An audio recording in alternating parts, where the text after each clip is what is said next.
Bishot Marav et Rabotai, avec la permission de la chaîne, lorsque j'ai vu la paracha de cette semaine à Harimot, je me suis étonné. C'est pas écrit les noms de Nadab et Abihu. Vous savez que dans la paracha que nous avons lue, on parle de la mort de Nadab et Abihu. Parce que le jour qu'ils ont terminé à construire le Beth Amikdash dans le désert, alors, pour se faire pardonner le veau d'or, les Juifs, ils ont fait le veau d'or. Et Hachem, il a voulu détruire, Moshe Rabbeinu a prié, et grâce à Dieu, la Gézéra a été annulée. Et Akadosh Baruch Hu, il a pardonné aux Juifs le jour de Kippour. C'était le premier Kippour que les Juifs, ils ont fait dans le désert. Pendant 40 jours, de Rosh Hashanah jusqu'à Kippour, ils ont prié. À Kippour, ils attendaient Moshe Rabbeinu qui descend du ciel.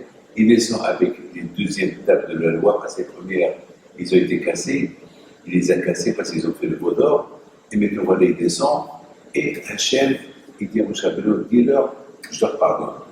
Mais maintenant, je ne veux plus les laisser seuls, je vais être avec eux.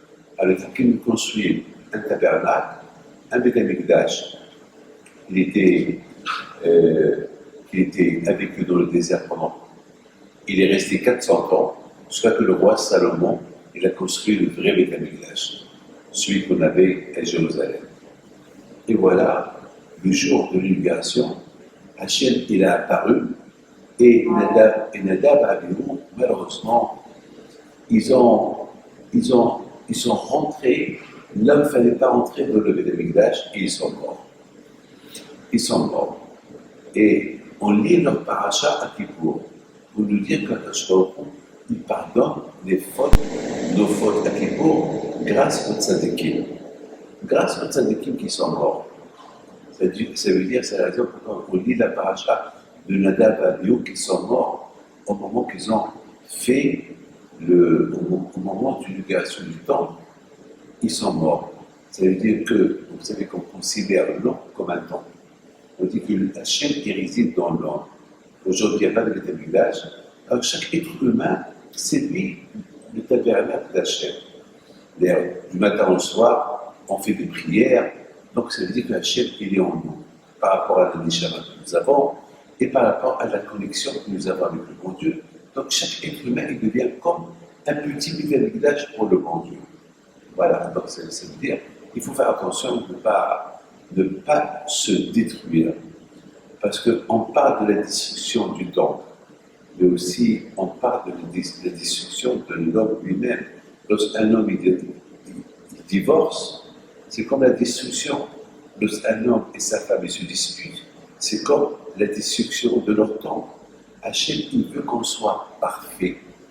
Donc il y a la Torah, il y a les mitzvot qui nous mettent le bon chemin et qui nous rendent des gens parfaits.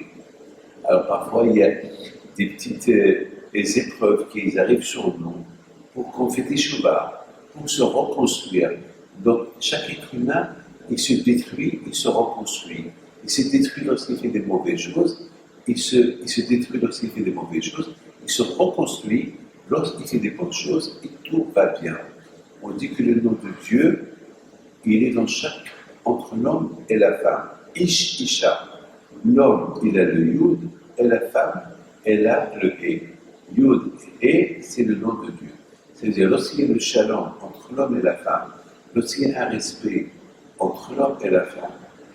Vous savez, hier, je vais vous faire rire, avec ce confinement, il y a eu beaucoup Hachem, des gens qui ont fait la paix, mais malheureusement aussi, il y a eu des gens que, à force d'être avec sa femme à la maison, ça a un peu agité les choses à la maison. Alors, soudainement, il y a un couple que je connais très très bien, c'est un super couple, un couple magnifique, un couple vraiment identique, un couple exemplaire. Et voilà, hier, il m'appelle, il me dit, il a décidé de divorcer. Je dis, tu veux divorcer? On est en plein confinement. Comment? Oui, je lui ai donné le guet. Je lui ai dit, tu veux me donner le guet? Au Bédine. Mais quel Bédine? Le Bédine, il est fermé. Il dit, non, moi, je vais lui écrire le guet. Et je vais lui donner. Et Rahma, mais ça ne marche pas. Tu ne peux pas écrire un guet, c'est le bêtise qui t'écrit un guet et il faut être un dayan pour écrire un guet. Tu ne peux pas toi écrire un guet et lui donner un papier. Voilà, madame, je te divorce, madame telle, Georgette, je te divorce. Et la conseillère, je n'ai pas le droit de le faire. Je lui dis, non, tu ne peux pas le faire. Elle dit, rapidement, tu peux le faire par téléphone, par correspondance. Je dis, moi, je vais te faire, moi, je vais te créer le divorce, mais ça ne marche pas. Mais ça ne marche pas. Écoute.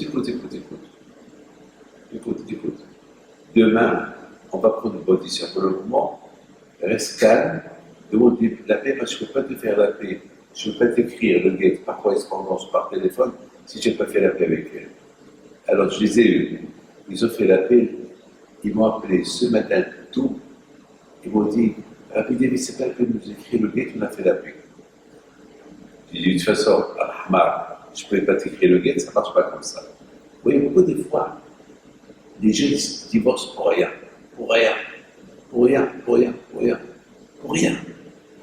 Et après, ils regrettent. Une fois qu'ils ont divorcé, surtout que tu préserves, lorsque un Cohen divorce sa femme, avant qu'il divorce, il faut qu'il réfléchisse. Parce qu'il ne peut plus la reprendre. Un Cohen, il n'a plus le droit de reprendre sa femme qu'il a divorcée. Donc, qu'il réfléchit avant de faire une chose pareille. Non, il y a la guerre, ça y est, je divorce. C'est vrai, beaucoup de fois ça peut arriver que c'est la femme, c'est pas la femme idéale, mais quand même réfléchis, peut-être on peut arranger les choses. Les amis, il y a des choses qu'on peut faire, ce qu'on appelle un non-retour. Vous savez, il y a beaucoup d'efforts, je ne me rappelle jamais, j'oublierai, lorsque l'avion Concorde, et je me rappelle ça toute ma vie, lorsqu'elle a décollé de Roissy, et à un moment donné, une fois qu'elle a décollé, il y a eu du feu qui sortait des ailes. Alors, à un moment donné, il voulait faire demi-tour, mais ce n'était pas possible. Parce qu'on appelle le non-retour. Il faut faire le tour pour atterrir. Parce que si tout de suite, elle fait un demi-tour vite, elle explose. Mais il y a ce qu'on appelle un non-retour.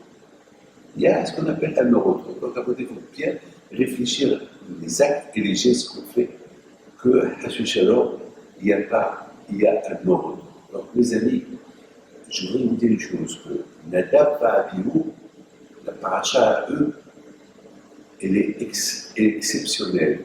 La paracha de Nadab Abihu, on allait à Kippour. Pourquoi on allait à Kippour? Parce qu'à Kippour, on a fait tellement de fautes pendant toute l'année et on ne peut plus retourner au mal qu'on a fait. Mais Hachem, il a fait quelque chose d'extraordinaire. Que à Kippour, Hachem, il nous pardonne. Hachem, il fait que à Kippour, il nous pardonne. Comment il nous pardonne? Eh bien, il nous pardonne, c'est pour ça qu'on dit Ozer Bitshuva. Je retourne vers ce que j'étais avant. Alors qu'a priori, il y a un non-retour.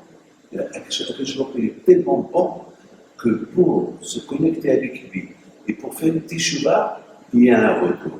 Ozer Bitshuva. On retourne à la source. Et à Kachor, on nous a donné de tzadikim que par rapport à le mérite de ces tzadikim-là, à Kachor, il nous pardonne pour qu'on retourne à ce que, à l'endroit où il y a un non-retour. Comment j'ai fauté contre le bon Dieu, j'ai tellement fauté, j'ai fait du mal, et comme ça, comment je vais récupérer tout ce mal que j'ai fait? Comment? C'est impossible. C'est du mal qui a déjà été fait. Il n'y a plus un retour. Mais la Teshuvah, avec le bon Dieu, ça marche à non-retour. Il y a un retour. Oser, je retourne parce que je retourne toutes les choses que j'ai mal fait, mais que je les retourne en bien. Le fait que j'ai fait Teshuvah, tout le mal que j'ai fait, ça devient comme un bien. Alors, par le mérite de ces victimes qui sont morts, qui ont donné leur vie pour Hachem, et par le mérite, le jour de Kippour, qu'il est un jour exceptionnel et un jour extraordinaire. Mes amis, que ce qu'on a là, on demande à Hachem, que ce soit un non-retour. Mais pour qu'il y ait un non-retour, il faut que nous aussi on fasse un non-retour. Comment? On rend le non-retour retour.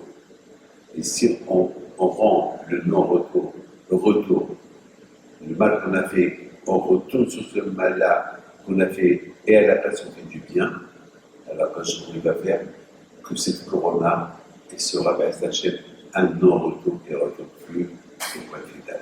Que le bon Dieu protège et nous la santé, la joie, l'éducation et bonne journée.